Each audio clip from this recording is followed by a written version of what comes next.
बहुत समय पहले एक गांव में एक पुरानी हवेली थी जिसे लोग चुड़ैल की हवेली कहते थे। गांव के बुजुर्गों का कहना था कि वहां एक भटकती आत्मा रहती है जो रात के अंधेरे में रोती और चीखती है। इस डर से कोई भी सूरज ढलने के बाद उस हवेली के पास जाने की हिम्मत नहीं करता था। रोहन नाम का एक युवक शहर से गांव आया था। उसे ऐसी कहानियों पर यकीन नहीं था। वह सोचता था कि ये सब बस लोगों का भ्रम है। उसने गांव वालों को गलत साबित करने के लिए तय किया कि वह एक रात उस हवेली में बिताएगा। रात को जब पूरा गांव सो चुका था, रोहन अपने दोस्त रवि के साथ टॉर्च लेकर हवेली में घुस गया। हवेली अंदर से टूटी फूटी और धूल से भरी हुई थी। जाले लटके हुए थे, पुरानी तस्वीरें टेढ़ी मेरी दीवारों पर लटकी थीं और हर तरफ अजीब सी गंध थी। जैसे ही वे अंदर बढ़े, अचानक तेज हवा चली और दरवाजा जोर से बंद हो गया। दोनों डर तो गए लेकिन हिम्मत नहीं हारी। डरावना सामना।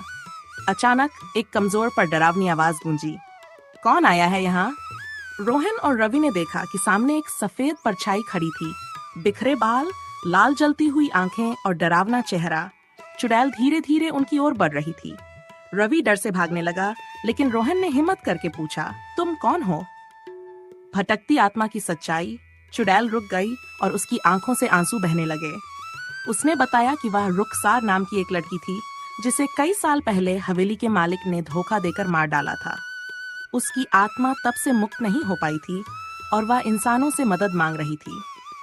मुक्ति रोहन ने गांव के पंडित से मदद ली। अगले दिन गांव के लोग इकट्ठा हुए और हवेली में पूजा रखी गई।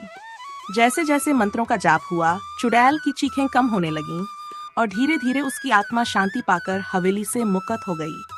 उस दिन के बाद हवेली से कोई अजीब आवाज नहीं आई।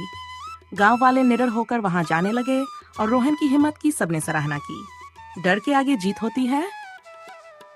नमस्कार दोस्तों, अगर आपको मजेदार, हंसाने वाले और धमाकेदार कार्टून देखने हैं तो फिर इंतजार किस बात का? अभी यस एम कार्टून को सब्सक्राइब करें और हाँ, बेल आइकन जरूर दबाएं ताकि कोई भी नया वीडियो मिस न हो।